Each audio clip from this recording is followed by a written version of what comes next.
के शंखनाद को देखते हुए देश के प्रधानमंत्री को मेरठ भाग करके जाना पड़ा है।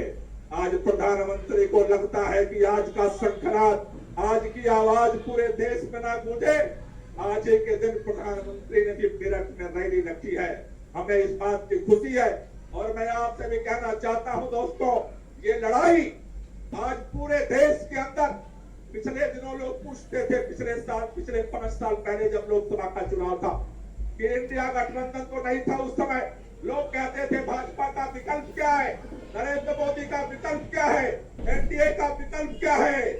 आज पूरे देश के कोने कोने, कन्याकुमारी से लेकर के कश्मीर तक, असम से लेकर के गुजरात तक, चारों तरफ और आज रामलीला मैदान में एक ही शंखनाद करके पूरा देश इकट्ठा हुआ है।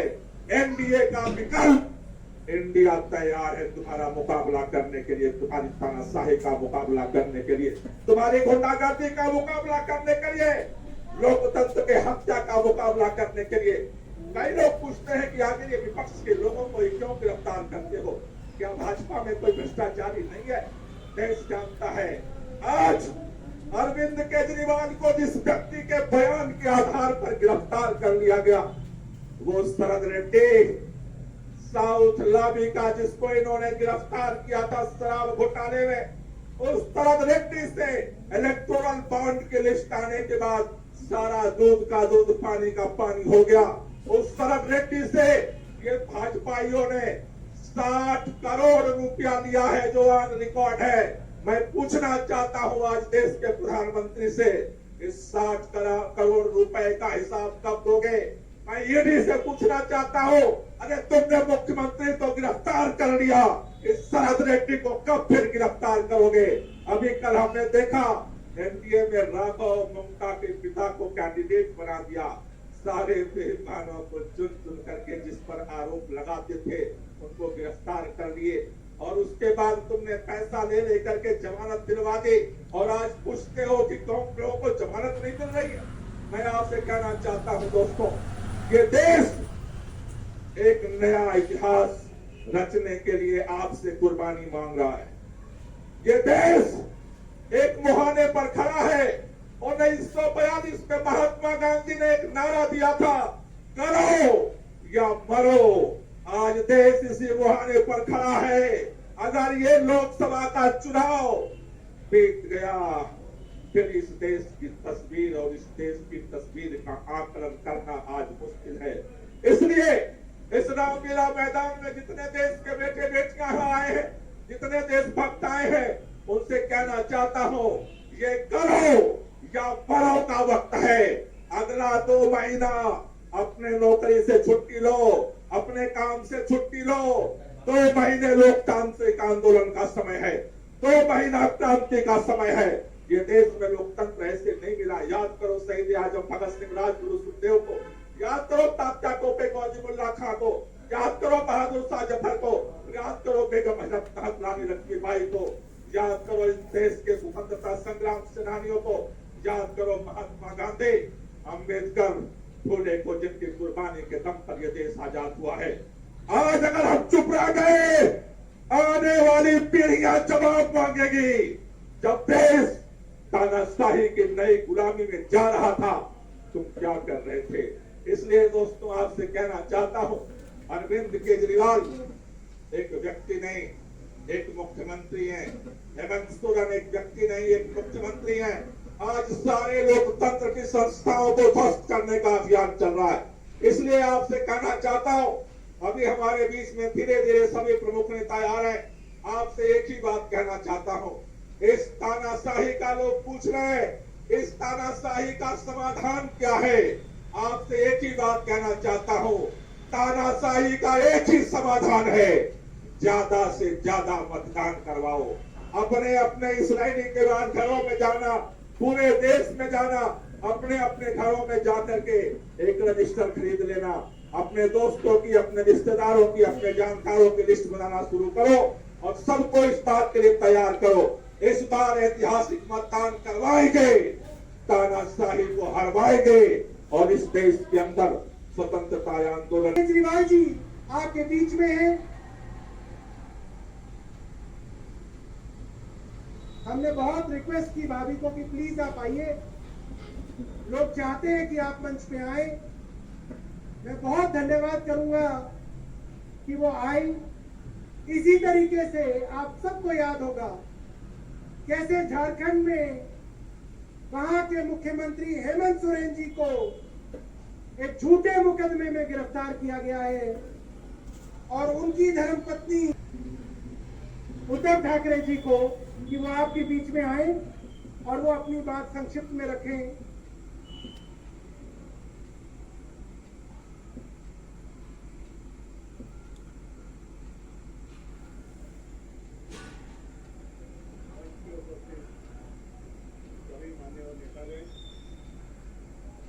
और मेरे सामने लाखों की संख्या में उपस्थित मेरे देशभक्त और देशप्रेमी भाइयों और बहनों,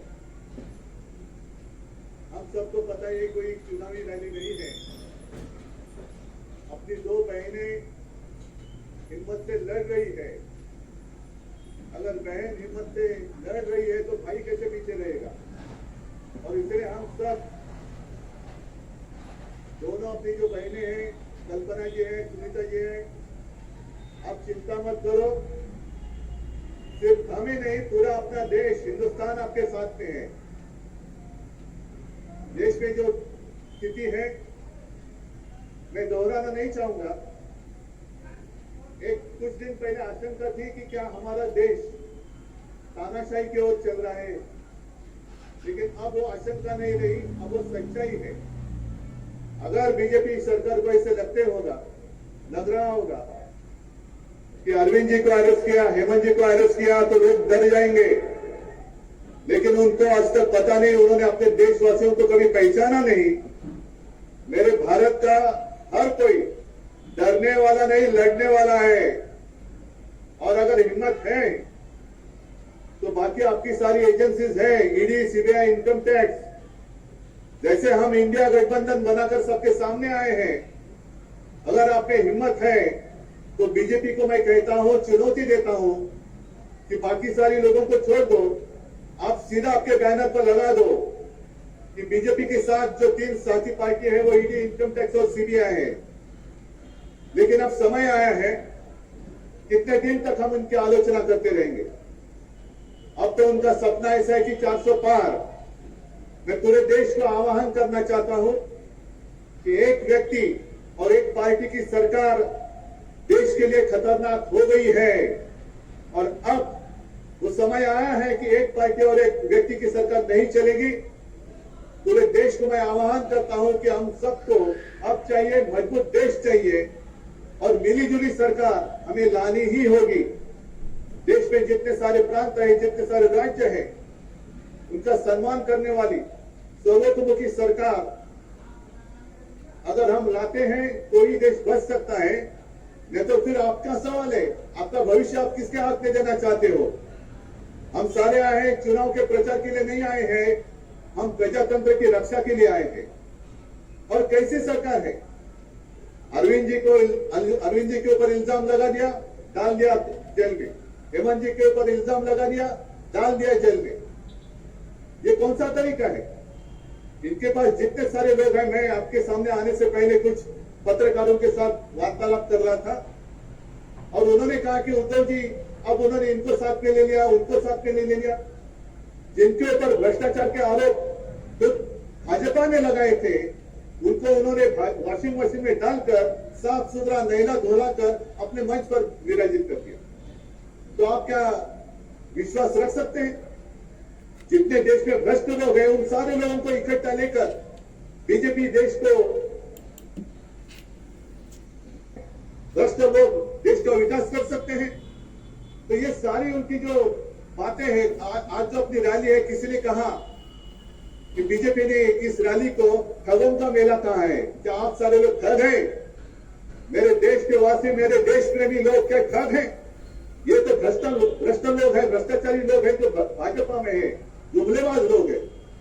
और मैं ये भी जानता हूं, मुझे याद है कि कुछ दिन पहले उत्तर भारत के सारे किसान दिल्ली आना चाहते थे, नहीं आने दिया। जो रास्ते थे उसमें किले डाल दिए, उनके ऊपर टीयर गैस छोड़ा, लाठीचार्ज किया। तो मैं पूरे देश के किसानों को आह्वान करता हूं, आप अन्नदाता हो, आप अन्नदाता देव भव हमारी संस्कृति है। जो सरकार किसानों को आतंकवादी मानते हैं और जो सरकार किसानों को दिल्ली आने से रोकती है, तो पूरे अब समय है कि पूरे देश के किसानों को आतंकवादी समझने वाली भाजपा सरकार को दिल्ली आने से रोकना होगा। जैसे आपकी राह उन्होंने आपके रास्ते दिल्ली आने से रोकी थी, वैसे अब किसानों ने बीजेपी को दिल्ली आने से रोकना ही होगा। और एक नारा जो मैंने मुंबई में दिया था,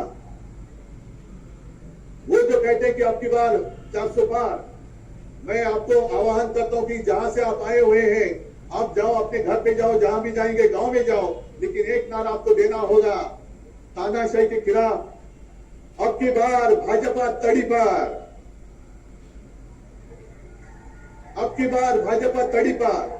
और ऐसे तानाशाही करने वाली सरकार, आपने उनको किसी राजनीतिक मंच पे नहीं देखा होगा। वो है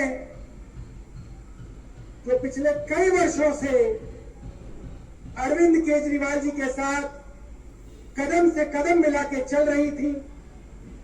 अरविंद जी आईआरएस थे, सुनीता केजरीवाल जी भी उनके साथ आईआरएस थी। सुनीता जी ने अपनी आईआरएस की नौकरी रखी और केजरीवाल जी ने त्याग पत्र देके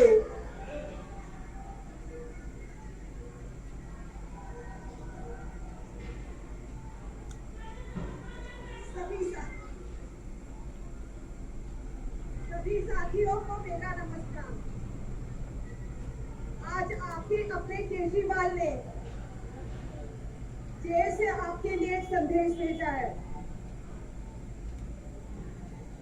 इस संदेश को पढ़ने से पहले मैं आप लोगों से कुछ पूछना चाहूंगी।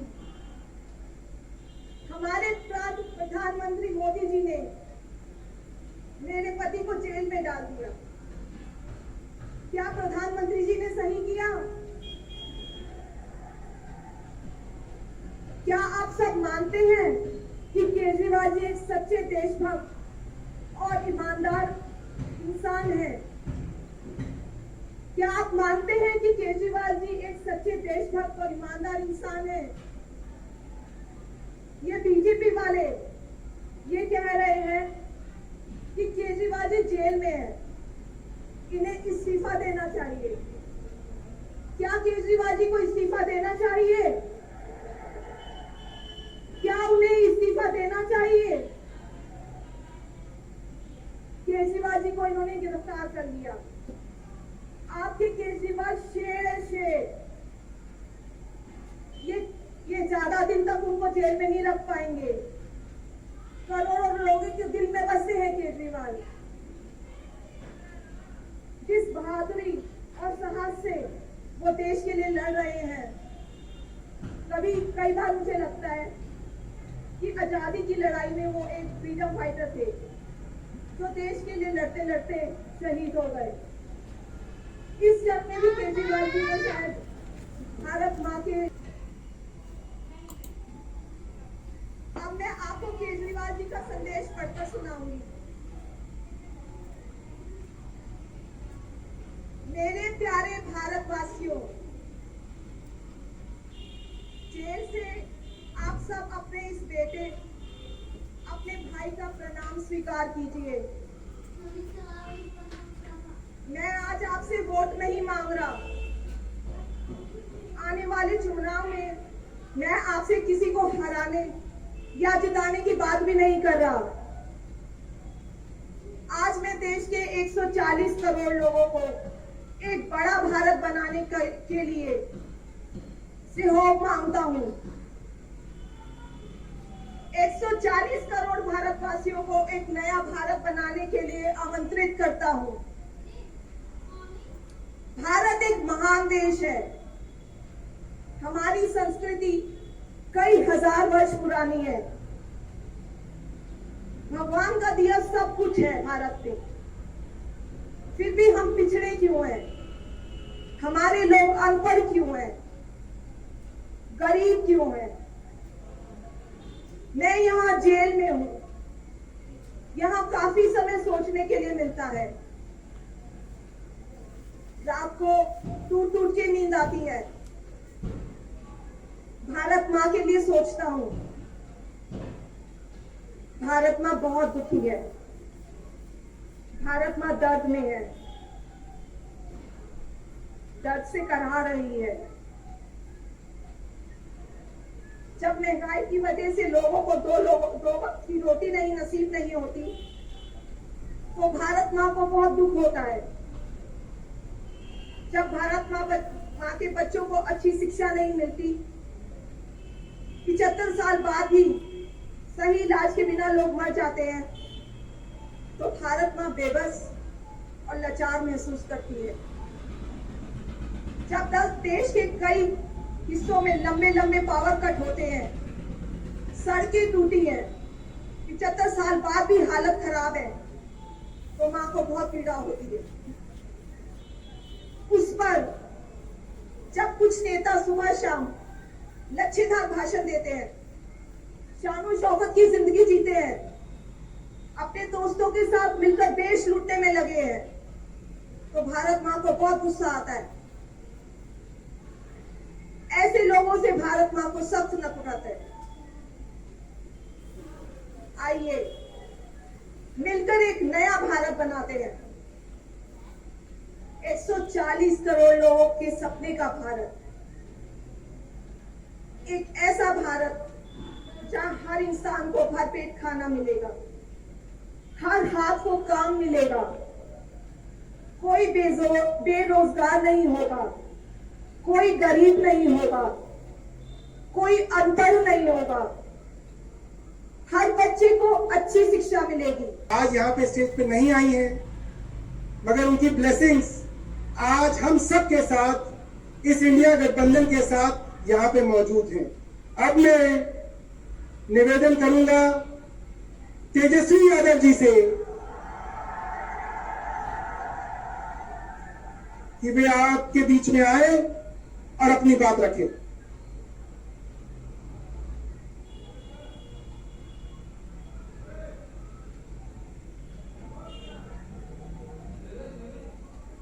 दिल्ली के ऐतिहासिक मैदान रामलीला मैदान में आयोजित लोकतंत्र बचाओ रैली में उपस्थित हमारे इंडिया अलायंस के सभी हमारे नेतागण, कार्यकर्तागण, पदाधिकारीगण, दिल्ली, पंजाब, बिहार से आए हुए सभी हमारे अभिभावक, बुजुर्ग, माताएं, बहनें और नौजवान युवा साथी, आप सबका इस रैली में हम स्वागत करते हैं। आप सब लोगों का अभिनंदन करते हैं।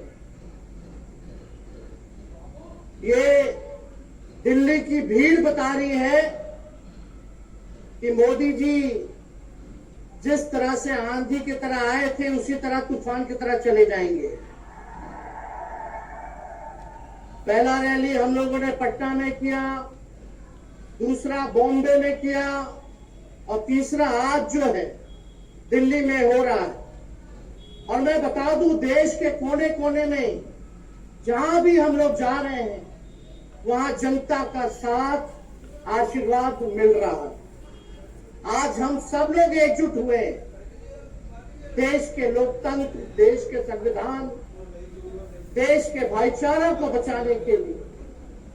जिस हिसाब से देश में बांटने का काम किया जा रहा है, भाई को भाई से लड़ाया जा रहा है, नफरत की राजनीति की जा रही है, उस नेता आपकी लड़ाई के लिए हम सब लोग आए हैं और आपकी लड़ाई लड़ रहे हैं। और हम लोग सब लोग चाहते हैं कि इस लड़ाई में आपका साथ मिले, आपका आशीर्वाद मिले और आपका प्यार मिले।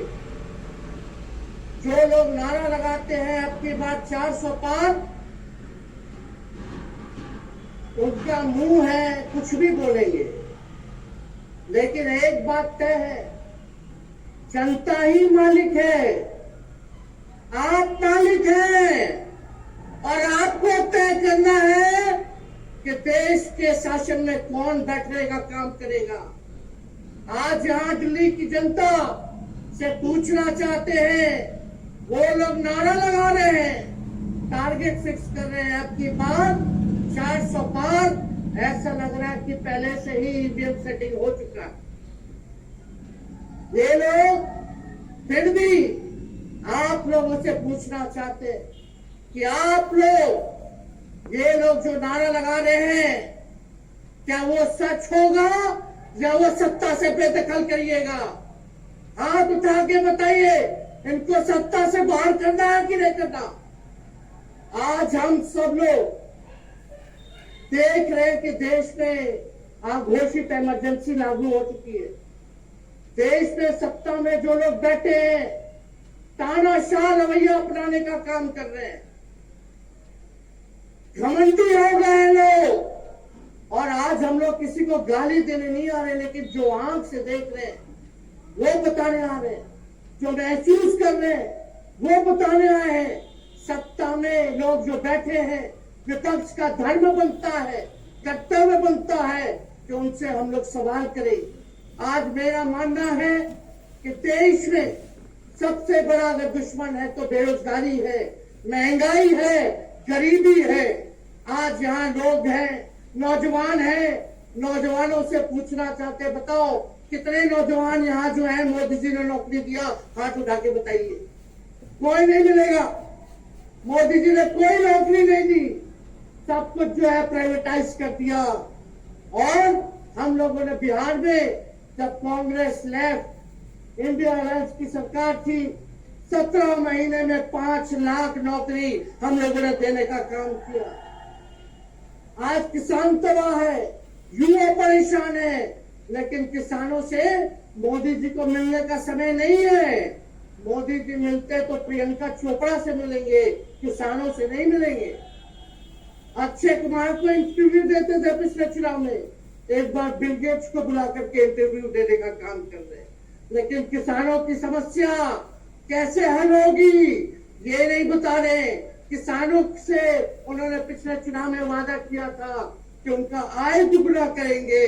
आज किसानों पर मोदी जी ने तलवार चलाने का काम किया है, जो हमारे अन्नदाता है।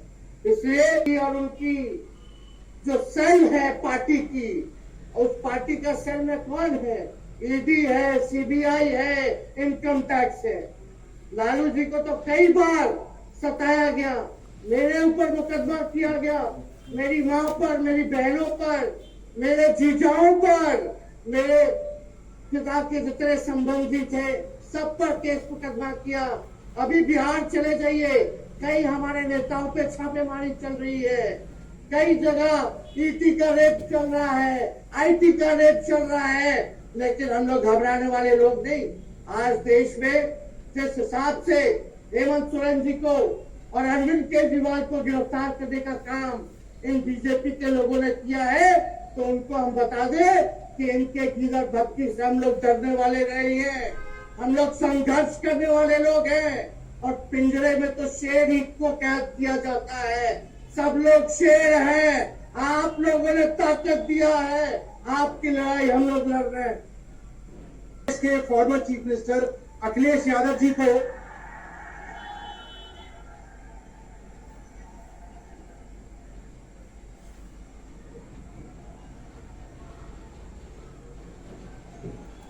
मंच पर हमारे साथ इंडिया गठबंधन के सभी हमारे नेता, मंच पर उपस्थित सभी दलों के हमारे नेता, इस सभा में आए हुए आप पार्टी के माध्यम से हो रही इस महारैली में उपस्थित सभी कार्यकर्ता, नेता, माताएं, बहनें, नौजवान साथियों, पत्रकार बंधुओं, मैं सबसे पहले इस महारैली के लिए, लोकतंत्र बचाओ रैली के लिए आप पार्टी, आम आदमी पार्टी और उनके सभी कार्यकर्ता नेताओं का बहुत बहुत धन्यवाद और आभार प्रकट करना चाहता हूं। मैं साथ ही साथ आम आदमी पार्टी के पंजाब के मुख्यमंत्री जी का विशेष धन्यवाद दूंगा मैं, कि जिन्होंने अपने पार्टी की तरफ से मुझे बुलाने का और यहां आने का मौका दिया है। ये रामलीला मैदान ऐतिहासिक मैदान है और आज जब हम लोग इकट्ठे यहां हुए हैं, जब हम आज सब मिलकर के एक साथ खड़े हुए हैं, तो इस मैदान से ये ऐलान होने जा रहा है कि हुक्मरान जो दिल्ली में बैठे हैं वो अब ज्यादा दिन रुकने वाले नहीं हैं। आज हम लोग दिल्ली में आए हैं, सुना है लोग दिल्ली वाले आज दिल्ली से बाहर गए हैं। ये समझ लेना हम सब लोग आने वाले हैं और दिल्ली से जो बाहर जा रहे हैं आज, वो हमेशा हमेशा के लिए बाहर जा रहे हैं। ये लोग जो नारा देते हैं 400 पार, ये लोग जो नारा दे रहे हैं 400 पार, अगर आपके 400 पार हो रहे थे तो आम आदमी पार्टी के नेता से आपको घबराहट किस बात की है? किस बात की घबराहट है? आपने अरविंद केजरीवाल मुख्यमंत्री को जेल भेज दिया, मुख्यमंत्री हेमंत सोरेन को जेल भेज दिया, और मैं तो उस उत्तर प्रदेश से आता हूं जिस उत्तर प्रदेश के लोगों ने भारतीय जनता पार्टी को मौका दिया, उनका स्वागत किया। लेकिन याद रखें, उत्तर प्रदेश के लोग अगर स्वागत करते हैं तो समय आने पर धूमधाम से विदाई भी करते हैं। और जो आपने चुने हुए मुख्यमंत्रियों को जेल भेजा है, न केवल भारत के लोग बल्कि दुनिया के लोग भारतीय जनता पार्टी पर थू थू कर रहे हैं। आपने चुने हुए लोगों को, मुख्यमंत्रियों को जेल भेज दिया। जिस लोकतंत्र में और जिस लोकतंत्र के लिए दुनिया में भारत का सम्मान होता था, आज वही दुनिया में भारत की अगर सबसे ज्यादा थू थू किसी ने कराई है तो वो भारतीय जनता पार्टी के लोग हैं। भारतीय जनता पार्टी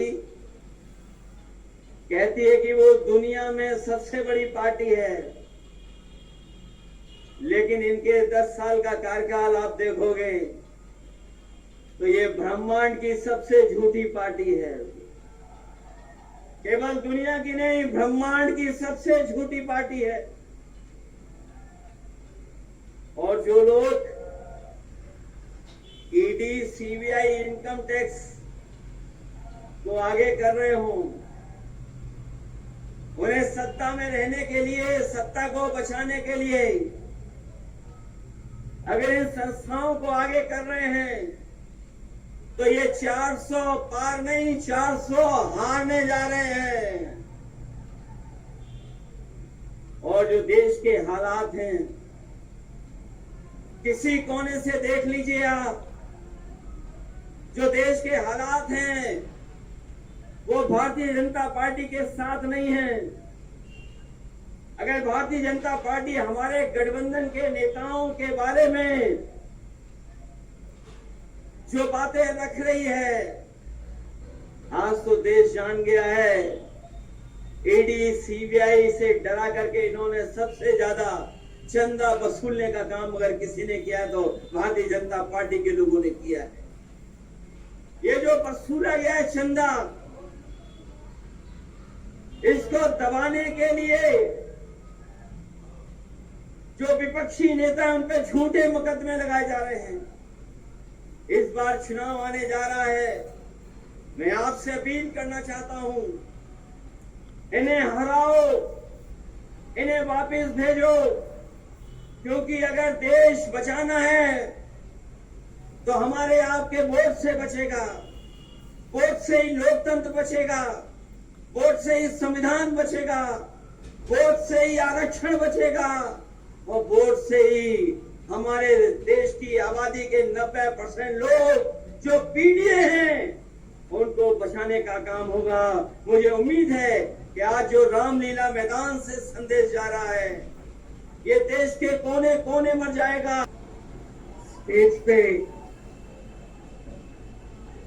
इंडिया गठबंधन के वरिष्ठ नेता खारगे जी, सोनिया जी, शरद पवार जी,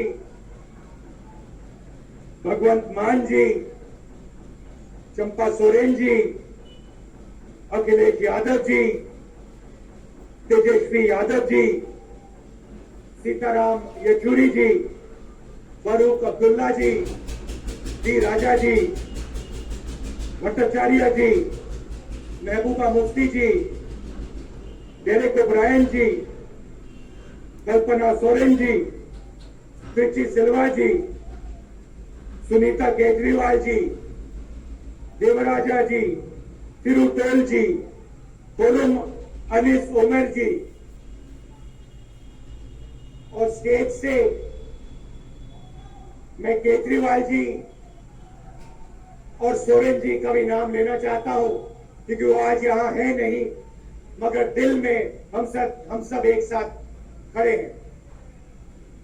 भाई और बहनों, इंडिया गठबंधन के कार्यकर्ताओं, आप सबका यहां बहुत बहुत स्वागत, नमस्कार।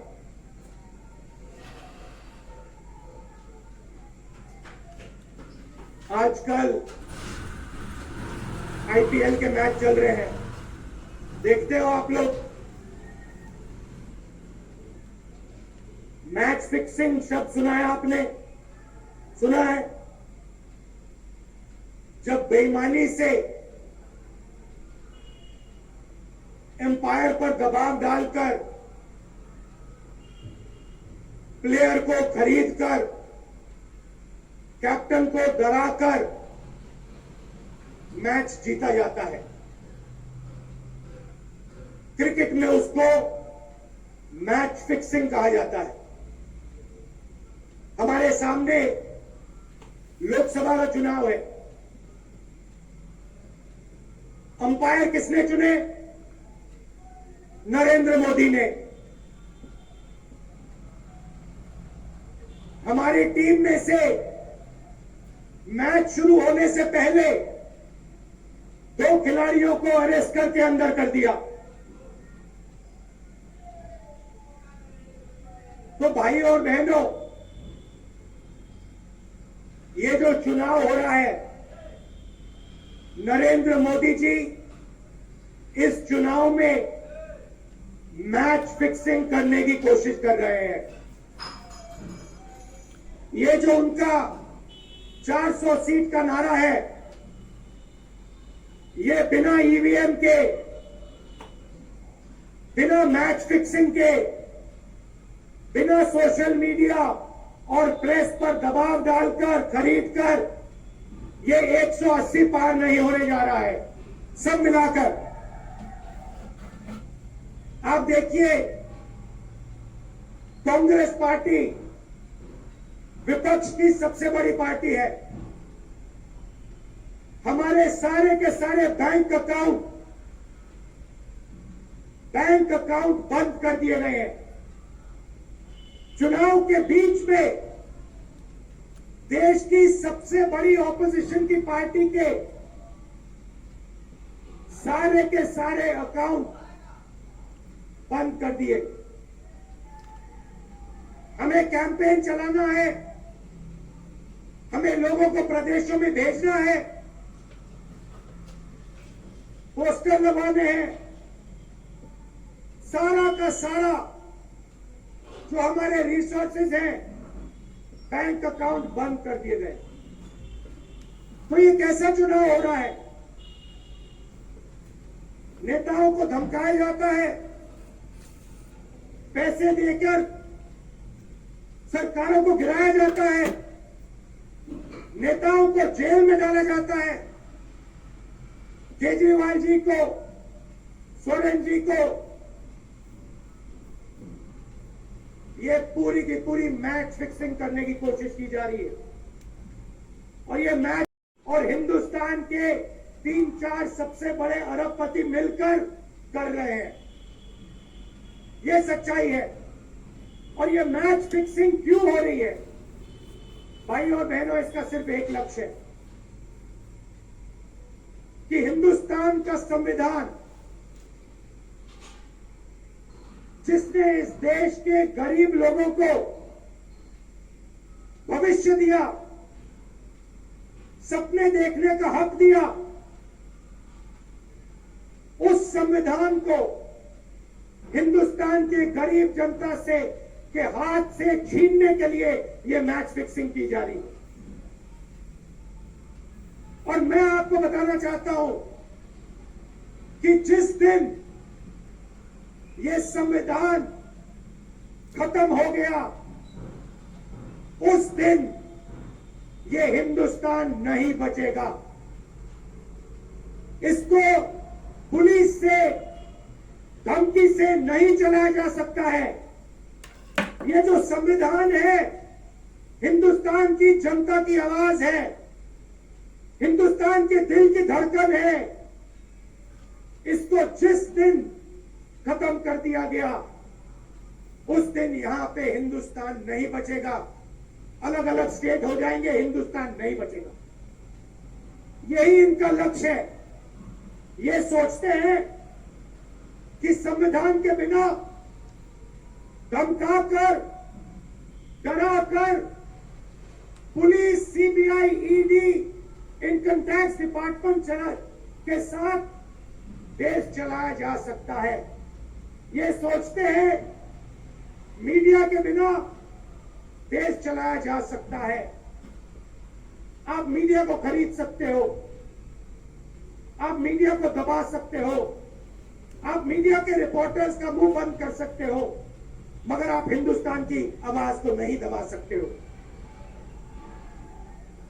इस आवाज को कोई नहीं दबा सकता। दुनिया में कोई ताकत नहीं है जो इस आवाज को दबा सकती है। भाई और बहनों, बीजेपी के एमपी ने कहा कि जैसे ही हम चुनाव जीतेंगे, मैच फिक्स करके 400 सीटें जीतेंगे, वैसे ही हम संविधान को बदल देंगे, संविधान को रद्द कर देंगे। ये ऐसे ही नहीं बोला गया। ये टेस्ट करने के लिए, आइडिया टेस्ट करने के लिए बीजेपी के एमपी ने बोला है। ये लड़ाई संविधान को बचाने की लड़ाई है। जैसे अखिलेश जी ने कहा, संविधान चला जाएगा, गरीबों के हक चले जाएंगे, आरक्षण चला जाएगा, और जो आपका धन है, गरीबों का धन है, किसानों का धन है, मजदूरों का धन है, वो 5-6 लोगों के हाथ में चला जाएगा। नोटबंदी की, जीएसटी लागू किया। मुझे बताइए, जीएसटी से, नोटबंदी से किस गरीब व्यक्ति को फायदा हुआ? किस छोटे दुकानदार को फायदा हुआ? किस किसान को फायदा हुआ? किस बेरोजगार युवा को फायदा हुआ? किसी को नहीं। 40 साल से सबसे ज्यादा बेरोजगारी हिंदुस्तान में आज है। 1% लोगों के पास हिंदुस्तान का पूरा धन। 22 लोग हैं, जितना धन उतने उनके हाथ में है, उतना ही धन 70 करोड़ लोगों के हाथ में है। ये संविधान को क्यों मिटाना चाहते हैं? क्योंकि आपका धन जो है आपसे छीनना चाहते हैं। मैंने जाति जनगणना की बात की, किसानों के एमएसपी की बात की, युवाओं को रोजगार देने की बात की। यही देश के सामने सबसे बड़े मुद्दे हैं। मगर एक बात याद रखिए, अगर आप लोगों ने पूरे दम से वोट नहीं दिया तो इनकी मैच फिक्सिंग कामयाब हो जाएगी। ये आप भूलिए मत। और जिस दिन मैच फिक्सिंग कामयाब हो गई, उस दिन आपका संविधान, हमारा संविधान खत्म हो जाएगा। जिस दिन संविधान खत्म हो गया, उस दिन हिंदुस्तान के दिल पर एक बहुत बड़ी चोट लगेगी। तो ये जो चुनाव है, ये चुनाव कोई मामूली चुनाव नहीं है। ये चुनाव हिंदुस्तान को बचाने का, संविधान को बचाने का, और जो गरीबों का हक है, किसानों का हक है, पिछड़े वर्गों का, दलितों का, आदिवासियों का, गरीब जनरल कास्ट के लोगों का हक है, उसको बचाने का हक, उसको बचाने का चुनाव है। ये बात आप याद रखिए, क्योंकि अगर ये चुनाव जहां मैच फिक्सिंग की जा रही है, वो पूरे देश को दिख रहा है। बीजेपी के लोग कह रहे हैं, कल में से व्यक्ति मिलने आया, मुझे कहता है मैं ट्रेन से आया, मेरे साथ बीजेपी के कार्यकर्ता बैठे थे, उन्होंने कहा कि कुछ ना कुछ गड़बड़ है। ये सच्चाई है। इलेक्शन कमीशन के लोगों को नरेंद्र मोदी जी ने बैठाया, दो नेताओं को, दो चीफ मिनिस्टरों को जेल में डाला। चुनाव से कुछ ही महीने पहले अगर डालना था तो 6 महीने बाद डाल देते, 6 महीने पहले डाल देते। नहीं, चुनाव से 2-3 महीने पहले 2 चीफ मिनिस्टर को डालना था।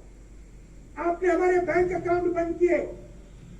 बैंक अकाउंट बंद करने थे, 6 महीने पहले करते, 1 साल पहले करते, 6 महीने बाद करते, कोई फर्क नहीं पड़ता। आप चाहते हो कि विपक्ष चुनाव ना लड़ पाए, और इसीलिए आपने कांग्रेस पार्टी के बैंक अकाउंट रद्द किए, आपने इलेक्शन कमीशन में अपने लोग बैठाए, आप जुडिशरी पे दबाव डाल रहे हो, क्योंकि आप चाहते हो कि मैच फिक्स हो, संविधान रद्द किया जाए, और आप, मगर भाई और बहनों, मैं सच बोलता हूं, और मेरी बात आप अच्छी तरह सुन लो। अगर हिंदुस्तान में मैच फिक्सिंग का चुनाव बीजेपी जीते और उसके बाद संविधान को उन्होंने बदला, तो इस पूरे देश में आग लगने जा रही है। जो मैंने कहा याद रखो, ये देश नहीं बचेगा। ये चुनाव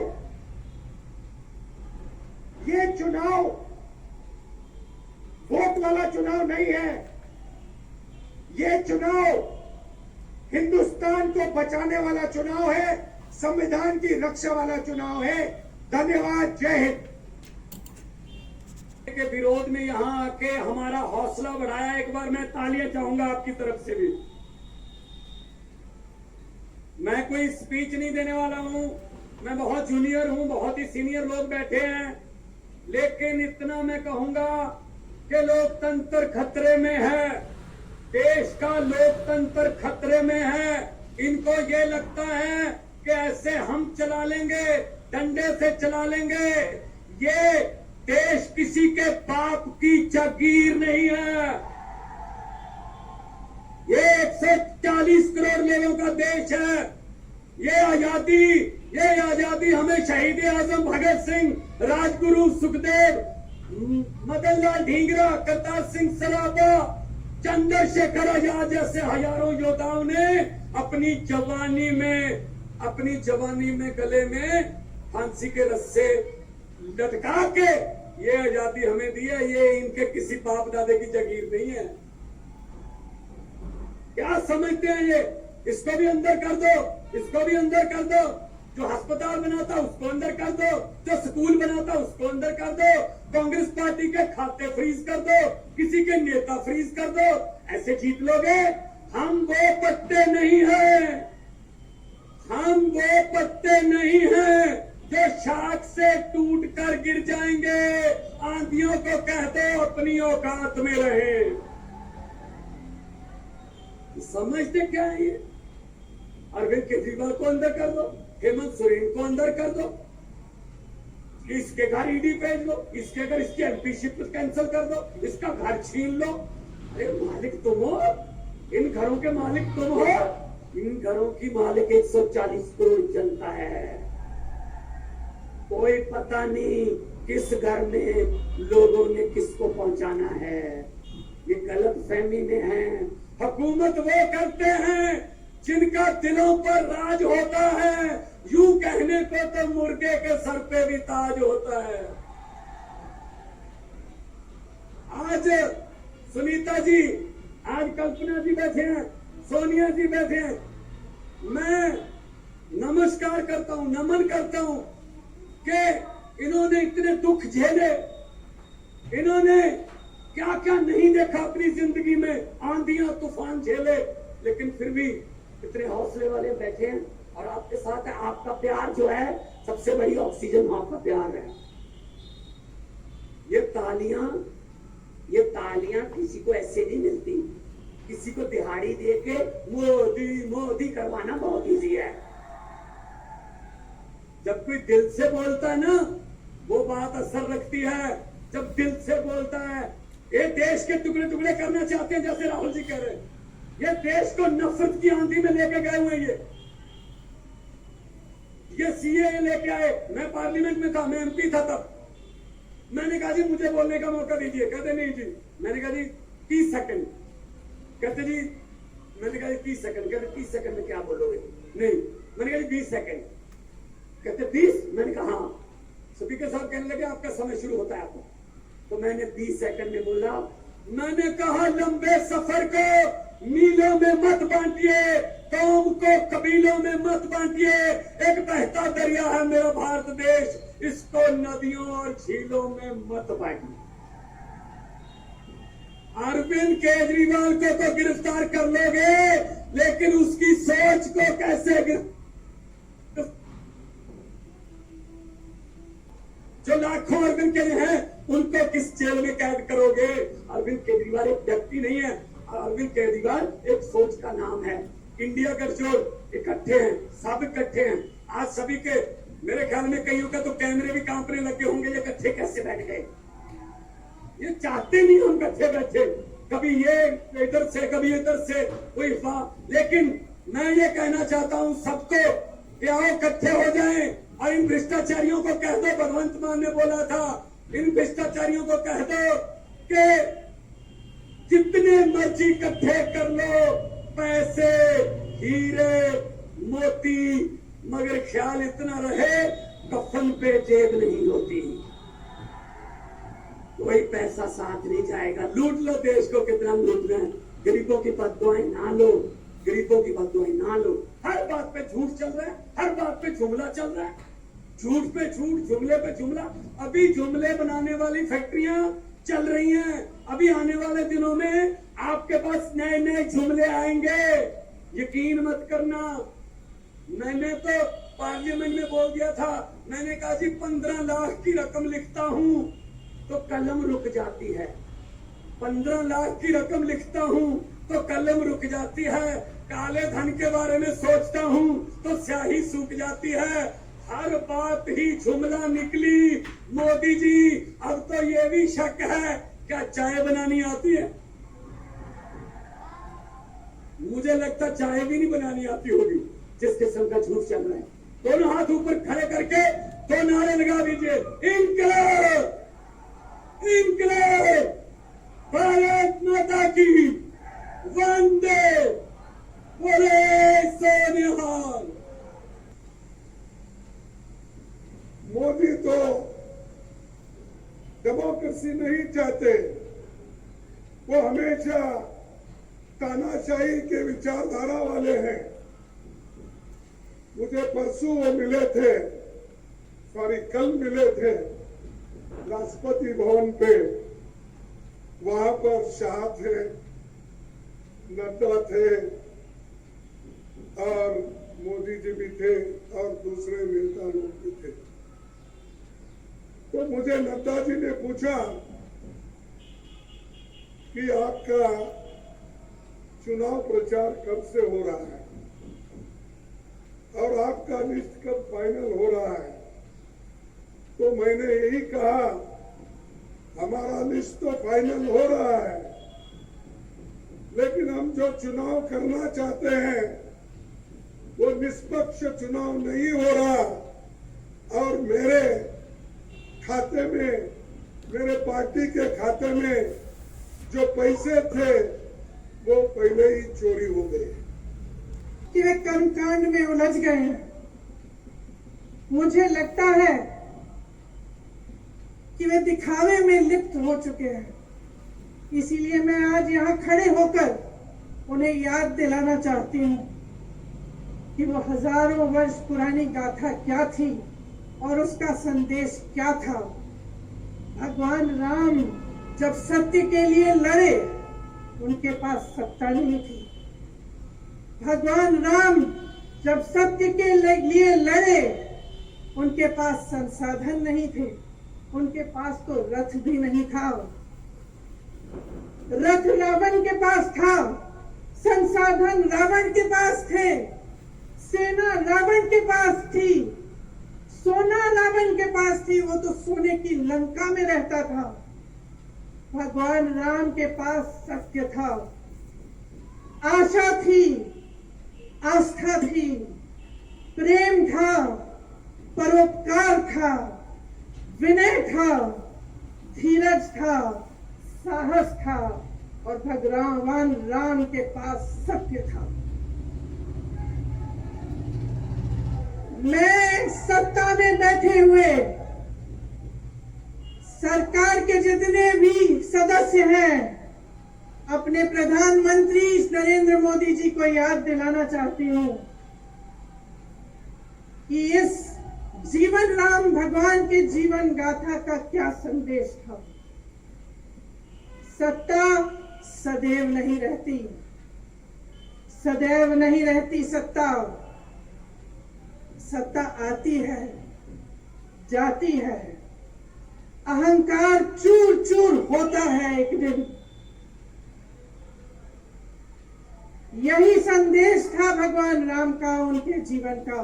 और आज यहाँ रामलीला मैदान पर खड़े हुए इंडिया गठबंधन की 5 मांगों को पढ़ने से पहले मुझे ये उचित लगा कि मैं ये संदेश एक बार फिर दोहराऊं।